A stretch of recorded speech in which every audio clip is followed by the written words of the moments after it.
Hi guys. So Zohran Mamdani, the New York candidate for New York mayor, finally went on Fox News with Marsha McCallum, whatever her name is. She's the far right Fox News host. And the good old Fox News Entertainment, I called them. They've been really talking about him, and they just been constantly talking about him and just saying all these lies and just all these scare tactics and fear mongering about him and everything. So, what does a good and great politician do? Go to the lion's den, go where the fire is, and stand up to them. I haven't seen the interview yet. I heard it was good. I honestly is like I heard it was a good interview for him. I don't know yet, so I'm gonna check it out. I'm watching it on YouTube for disclosure. I'm gonna see it because I don't tune into Fox News at all. I don't want to be brainwashed. But the only reason why I'm watching it because she interviews Zohran Mamdani, and we'll see how she acts. They're probably gonna try to bait him, try to get clicks, and I'm pretty sure the mega Republicans and Donald Trump, of course, because since he watches Fox News, he probably watched this, or I don't know, Andrew Cuomo, since he's a pretend Democrat, he's a Republican, and he watches it now. So they're probably all watching him. All eyes are on him after this interview. We'll see how he does, and I think he'll do good. Let's be honest here. Mamdani, he's 13 points ahead in this race. Cuomo's trying to catch up to him, but nobody fucks with Cuomo. He's old and just out of touch. And tomorrow's the debate. So that's one of the things that's much watched TV. And a lot of people are going to be watching that all across the country, especially obviously New York City and the state of New York to watch that debate. It's very important. This debate can hit or miss either candidate, so this is the interview with Marsha interviewing Zohran Mamdani, the Democratic candidate of New York. Let's see how it goes. On to New York. You want to be the mayor of New York City, which, last night I chat GPT'd, where is the capitalist and global finance center of the world? And it said New York City, which made me feel good as someone who loves New York City. Is that a moniker that you're proud of and one that you want to continue for this city? We should be proud of it, and I will also say that that's one thing you have in common with Andrew Cuomo, because he also uses ChatGPT to answer many questions, including how to actually resolve the housing crisis. She even laughed. It's time that we are not... The thing with Zohran Mamdani, that's why I like this guy. His charm, his charisma cannot be untouched, cannot be beaten. When you have an old ass man, not to do ages, but let's be honest here, they're just aging. Donald Trump is just aging, deteriorating, and Andrew Cuomo, old as fuck, out of touch, just aging no. And he can't. You have this young, charismatic guy. He's about to be 34 this weekend. Don't tell me how I know that. And he's just, he can't be beaten. He just cannot be stopped. And she even laughed at his joke. Obviously, you could tell where her position is. She's going to try to bait him. You can just tell. I can just see it. Oh, we're a capitalist city. What do you think about that? Is that what you're trying to run on? Come on. Who asked that? If you're not a democratic socialist, if you're a capitalist establishment, old guard, you're not going to be asked that. God. Really proud of us being the financial capital, the cultural capital, but also we should make it a capital of where working people can afford to live in this city. Because right now what we're seeing is that 1 in 4 New Yorkers are being priced out of the wealthiest city in the wealthiest country in the history of the world. Right. That's absolutely true. I like that. That's one thing about Mamdani. He's so disciplined when it comes to his messaging. And that's why a lot of people say that Zohran Mamdani, I don't know, people say this, but I see it. People say that Zohran Mamdani is the Donald Trump of it all. Obviously, way different. One's a con artist, a convicted felon. The other one's a democratic socialist Muslim in New York City, obviously. But when it comes to terms where obviously in the 2024 election, Donald Trump lied to the public. He brainwashed the public thinking he actually cared for them. But throughout of it all, the Democratic effed up and kept talking how bad Donald Trump was, but wasn't speaking about the issues. And Donald Trump disingenuously spoke about people's needs, even though we knew on our side he didn't give a fuck about them. But that's what he talked about constantly about the issues. So that's why he won. That's why he's back in the White House. And that's one thing about Mamdani. He won the primary decisively, most votes than any primary ever in New York City, because he keeps talking about the issues. And the fact that some Democratic establishment doesn't want to back him just tells you how out of touch they are. But that's why he's winning right now, because he talks about the issues. He is so disciplined and guarded and constantly sticks to that issue. Affordability. That's it. It's not that hard.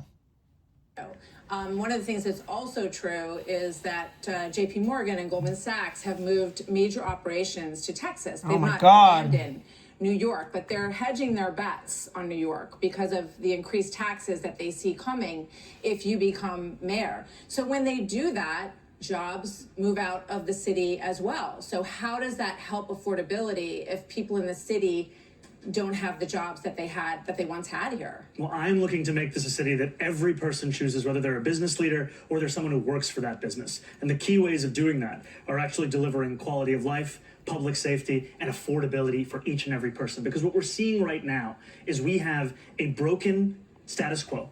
We have a corrupt political system. And we have the politicians that sustain that. That's really what's on the ballot, is whether New Yorkers want to continue that or whether they actually want a city they can afford. That's what I'm going to deliver. So, Governor Hochul, nice you have simple. to get approval from the legislature to raise individual taxes, income taxes, and also corporate taxes in New York, which you've said you would like to do in order to pay for the free buses and the free childcare and the different programs, the government grocery stores and the like. She says no new taxes in her governor's race.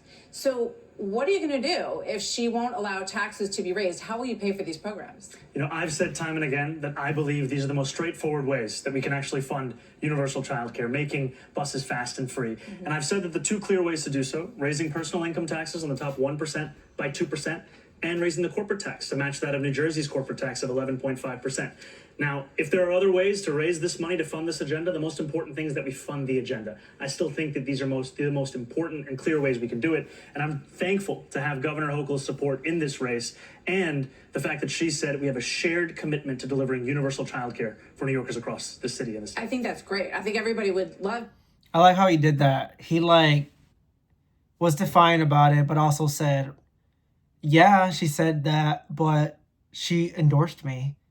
And she also says affordable childcare and free childcare, which is what I believe. So what does that tell you? She's going to work with me. Duh. I like that. To have free health care and free buses and all these things. But the question is, how do you pay for it? The city's already in debt. The governor says no to new taxes. Margaret Thatcher.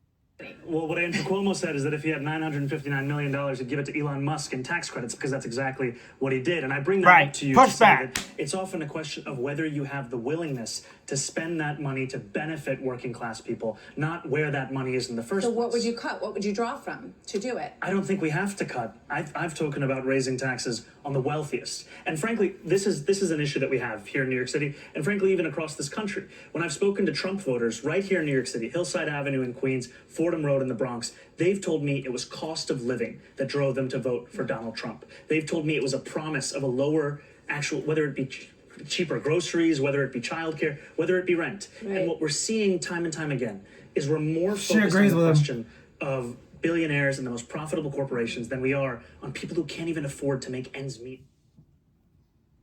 More focused on the question of billionaires and the most profitable corporations than we are on people who can't even afford to make ends meet in this city. Well, we know affordability is an issue, and I think that all politicians are getting to an understanding of that, and I think that you've done a lot, actually, to bring people's attention to that issue.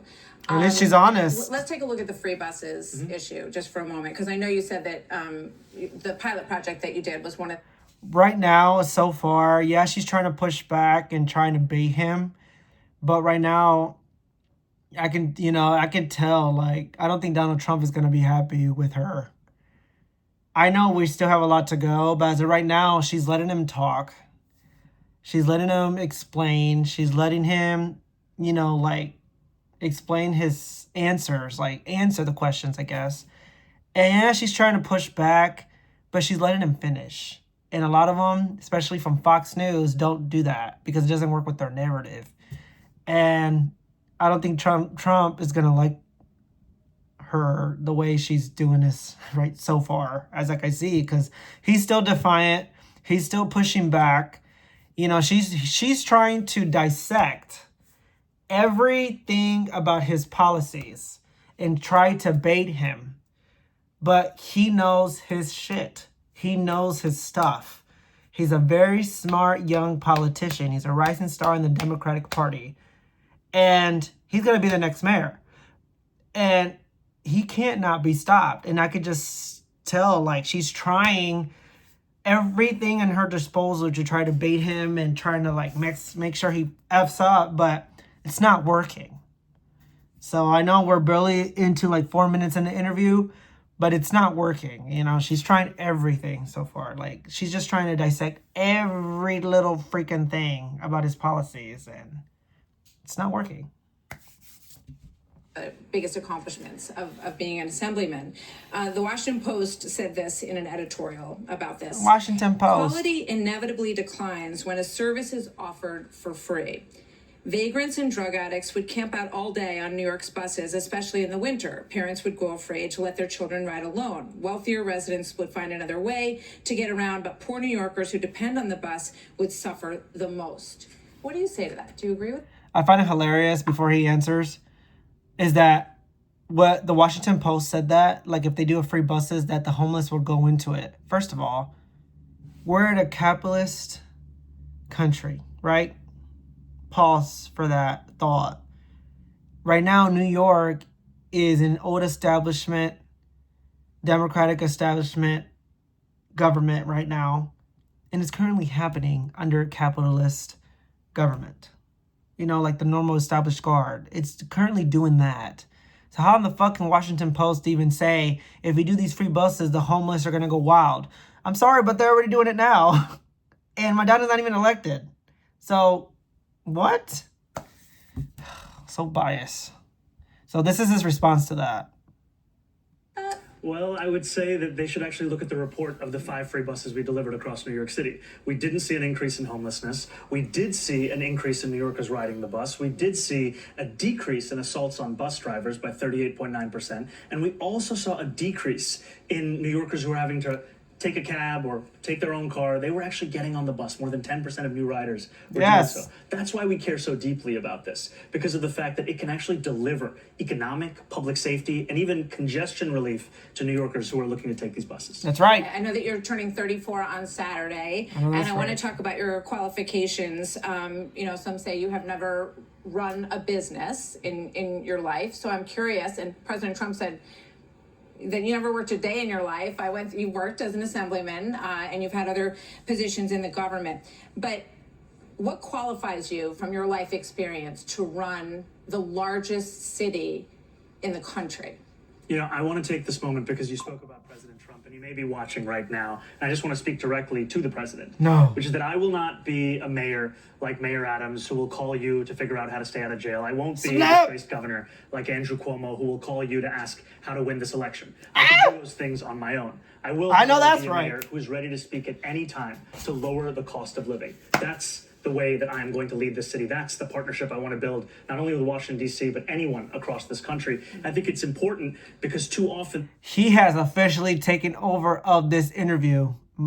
He just he stopped Marsha on her tracks, and he directly talked to the camera because he knows that Donald Trump is watching this.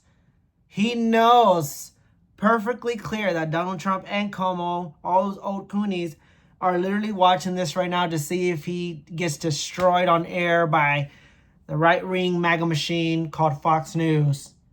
And he completely stopped her in her tracks, took over the interview, took charge, and said, listen, Trump, this and this and that. I don't need you to be helping me. I don't need nobody to do bribes. I can do this on my own. I don't need no Quid pro quo. This is on me. All on me. Mamdani. Oh, I know that's right. I know that's right. The focus on the needs of working class Americans, working class New Yorkers are put to the side as we talk more and more about so the very kinds pleased. of corrupt politicians like Andrew He's doing Cuomo so that good. delivered us into this kind of crisis. So the question confidence that you can run $115 billion budget and run this city specifically from your personal experience and your background? I've been a state assembly member here in New York City. I've represented 130,000 people in Queens. In the time that I've done so, I've not only delivered more than $100 million in increased bus and subway service, I've also secured $500 million in debt relief for working class taxi drivers. President Trump knows this. New Yorkers know this across the 5 boroughs. Taxis, as we're looking at them right here, are such a part of what we love about this city. And yet those same drivers were sold a lie about a ticket to the middle class if they bought a medallion. I stood with those drivers. I organized with those drivers. I think she's shocked. She's literally speechless. And we secured $500 million in debt relief that allows those drivers to do more than just think about struggle. How many Literally, Mamdani is an assemblyman in the lower chamber in New Albany, in the state government of New York. And the fact that he can even get all this done as a lower assemblyman member. Can you imagine the greatness he can do as mayor of the largest city in the country and the world? It's just, wow. It's amazing.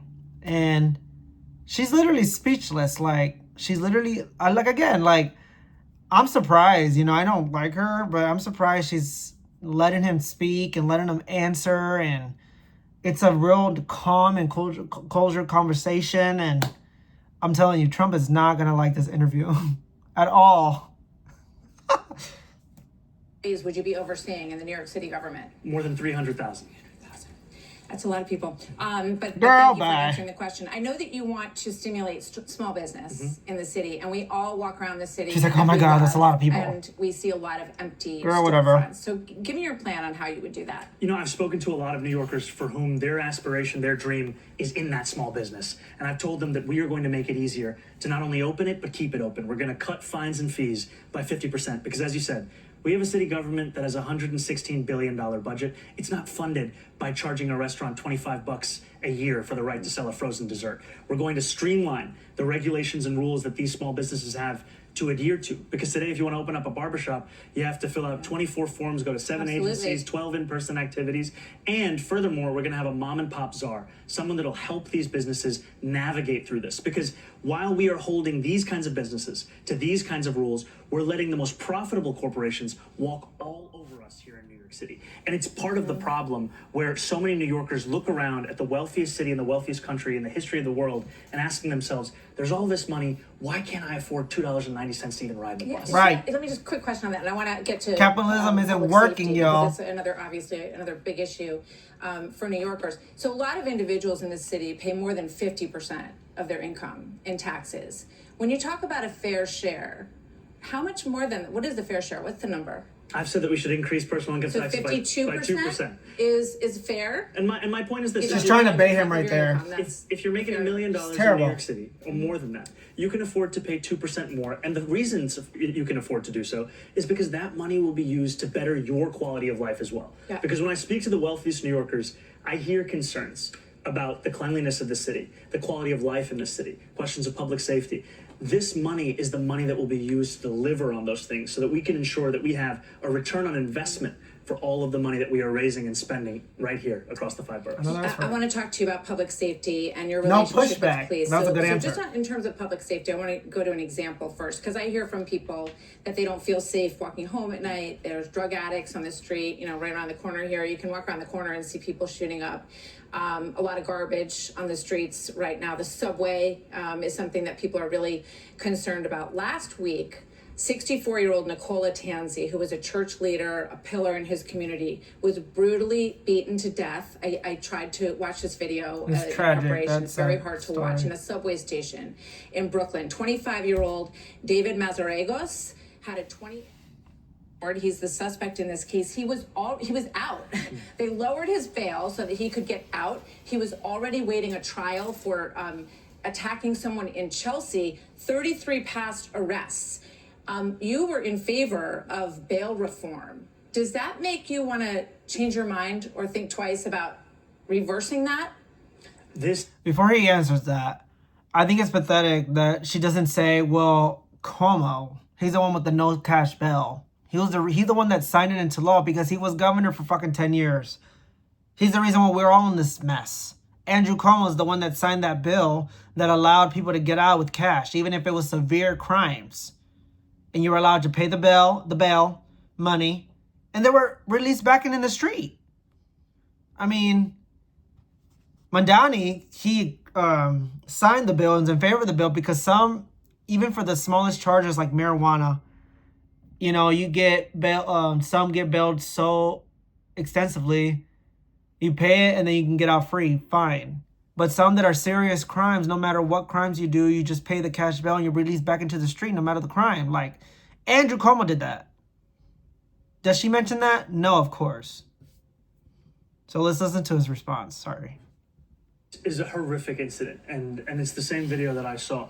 And it's one that horrifies New Yorkers across the 5 boroughs, and it's completely unacceptable. And what it makes me think about is the necessity of providing public safety in our New York City subway system and across the 5 boroughs. And also, how do we end the revolving door? Because when you look further into the case of whether this individual or so many individuals, especially those suffering from mental health issues, what we find is so often the only mental health system that we have that's functioning in the city is Rikers Island. 40% of the incarcerated population there are suffering from serious mental illness. Why was he on the street is the question. Why was he on the street? Because we have a broken system. They lowered his bail. He had a bail he couldn't pay. Then they lowered the bail, and then he could pay it. Imagine if you're this family, I mean, and they look at 33 prior arrests, and why? Why was this man on the street? What would stop him in your administration from being on the street? Because what we would do is actually address the systemic problems that would ensure that someone who goes mental through the health system this lady many times is actually, his issues are addressed, the services are provided. Right now, all we That's have the main is issue. going in and out, especially when it comes to mental health. I'll give you an example. Where would he be in your world? Let him where would answer. He be? In a mental institution?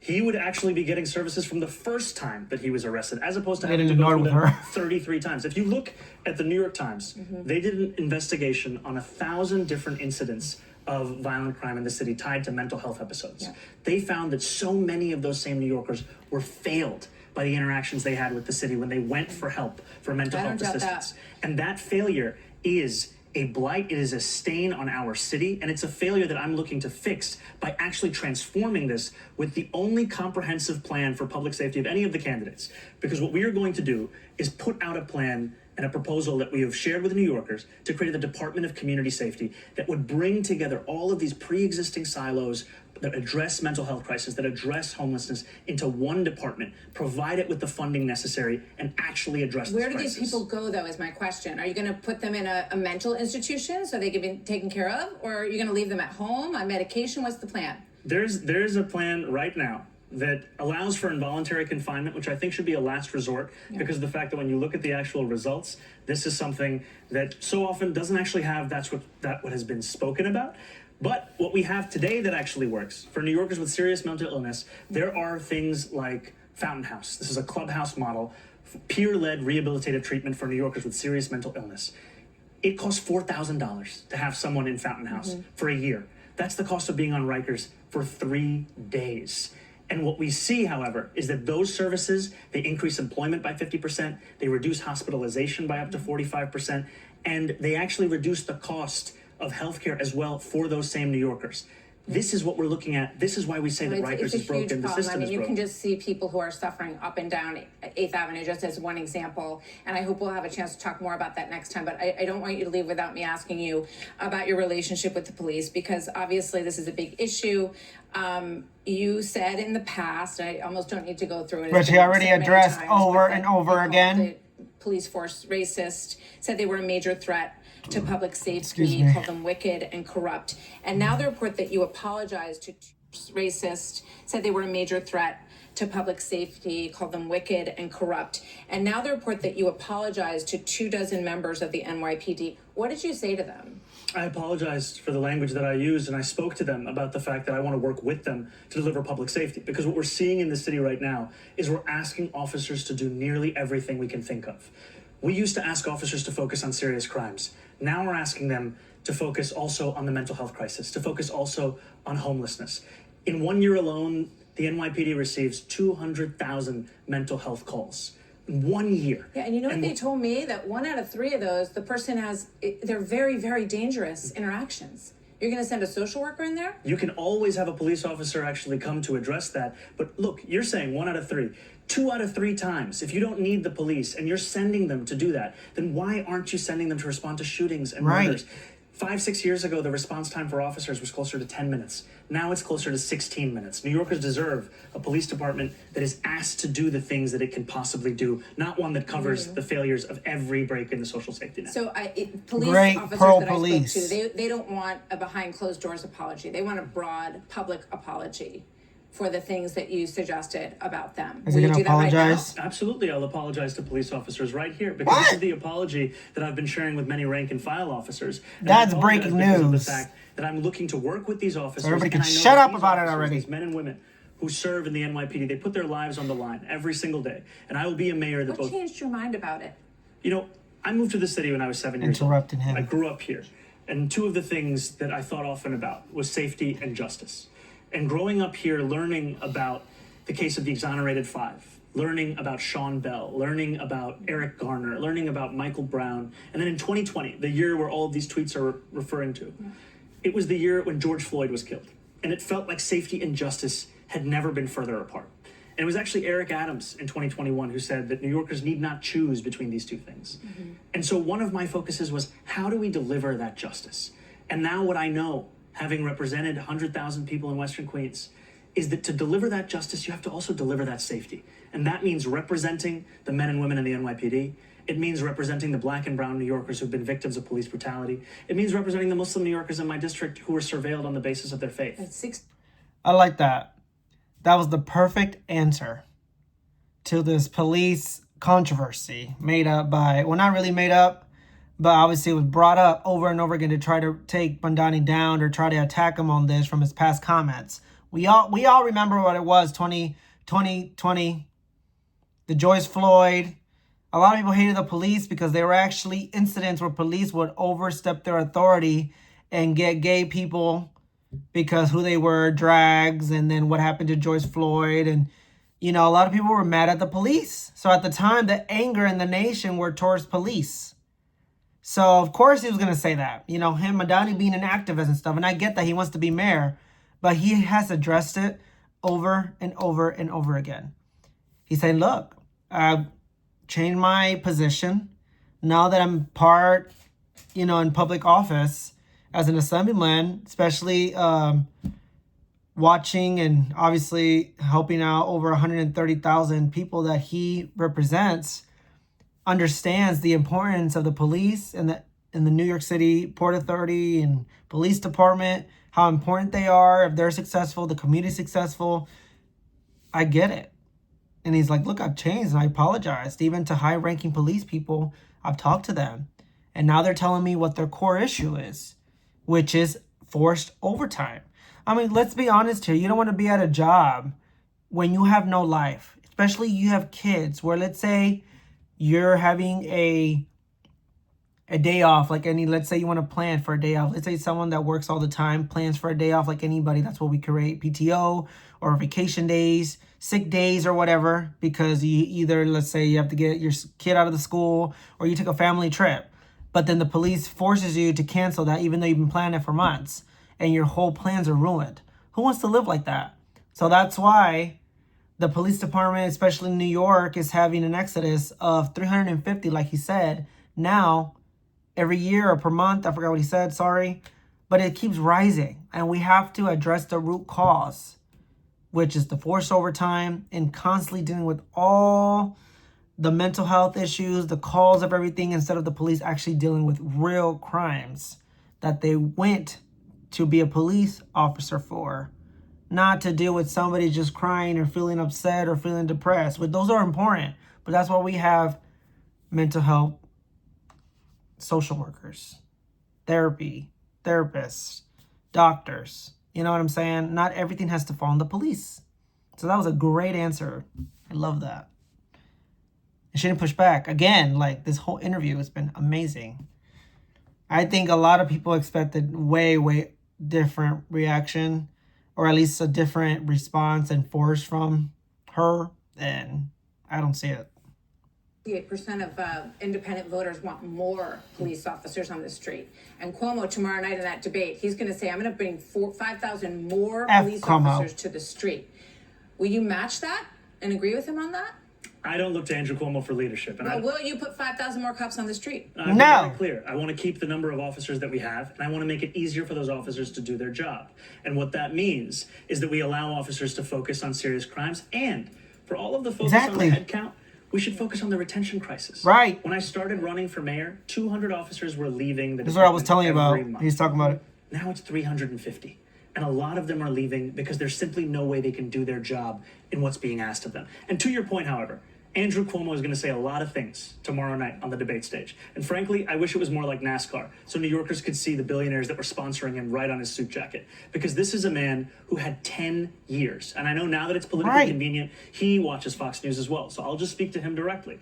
Andrew, he's doing it again. You had your chance to lead this state. You took that time to sell out working-class New Yorkers to your billionaire donors. And instead of actually meeting the needs of people who he just took over the interview again. 959 Elon Musk, and now you want us to believe that we can't spend less money than that to make every bus fast and free in the same city. Boom. All right, I'm squeezing two very quick ones here. If you can answer them quickly. He attacked Trump and Cuomo on his own time. Suggested that you want her to stay. Have you asked her to stay, and has she said yes? Because I think that is one issue that would go a long way towards police retention. I've said that I appreciate Commissioner Tisch's record of uprooting corruption in the upper echelons of the NYPD. I've appreciated her presiding over drops in crime across the city, and I continue to actively consider her to be my police commissioner. I haven't made any personnel commitments. Okay, so you don't want to ask her right now? No. That's the kind of conversation I would actually have in person, in private, not a politics opinion. Okay, respect. It's an issue that a lot of people brought up with me when I told them I was going to be speaking with you. Last question, you want to have a World Cup czar. I know you're a huge soccer fan, Arsenal fan. I have a lot to learn about soccer. I'm happy to admit that. I look forward to learning more. That would be great. What is this World Cup czar going to do for New York City business? He's so charming. charming. The World Cup is the largest sporting event. I can imagine I can imagine how he is with his wife. Thinking or talking about it here in New York City government. It's coming next summer to this city. We're going to have billions of people watching. The World Cup czar is going to ensure that this is a tournament that New Yorkers remember as well. Not just those. Is the largest sporting event in the world. And it's as if no one has been thinking or talking about it here in New York City government. It's coming next summer to this city. We're going to have billions of people watching. The World Cup czar is going to ensure that this is a tournament that New Yorkers remember as well, not just those who visit us. That it's a tournament that will signify an increase, not only in tourism, but for small businesses and an exploration of this city. Because for too long, we have had these kinds of opportunities that we've just passed up on. I mean, we recently had the 400th anniversary of New York City. Most people have no idea. Right, good point. Because the city didn't do anything about it. You know, President Trump's going to make a huge deal out of the 250th anniversary of New York City. So maybe there's an example there. And he and his family, his son is a huge soccer fan. So would you welcome them to New York to enjoy the World Cup with you? I would welcome them to come to New York City and also to talk about how we can actually lower the cost of living. Because that has to be the focus. And frankly, that's a promise that's been broken. It's time to fix it. And that's what I'm running to do. Zohran Mamdani, thank you very much. Pleasure to talk to you. Hope we can continue the conversation. We'll be watching the debate really closely tomorrow night and the whole race as we. Hey, Sean Hannity here. Hey, Sean Hannity. Anyways, that was an amazing interview. That was a great interview. I think a lot of people expected again Marsha to push back, which she did, but she wasn't forceful. Because honestly, she didn't even really have to do it because everything he said was sensical, detailed, truthful, genuine. He was calm. They both had like actual genuine conversation, which is something you don't see on Fox News. They usually push back on every other candidate. Like, take that, Gavin Newsom. Take that, Kamala. Take that, Pete Buttigieg. No, I wouldn't say Kamala because I think she did go on one with Brett Bear. But take that, Pete Buttigieg, because they just push back at them like no other. But with this one was like calm, cool, really very like just respectful. And wow, he did an amazing job. He kept pushing back. He was defiant. And to one point where he even made Marsha giggle. So it's like, wow. Good interview. Ladies and gentlemen, the next mayor of New York City. Where he can go to a hostile area, especially Fox News, when he knows that these people don't like him. That these people, all they do is talk down and talk crap about him constantly. And he can go there with a smile, straight face, not caring, just, hey, I'm here to talk. Give it to me, and let's go. And he went there, said what he had to say, and that's it. He got everything out to the point where he even talked to the camera directly, attacked Trump, attacked Como in Marsha's own interview, and people knowing her how strict she is, but I personally think she wasn't. So wow, great interview in my opinion.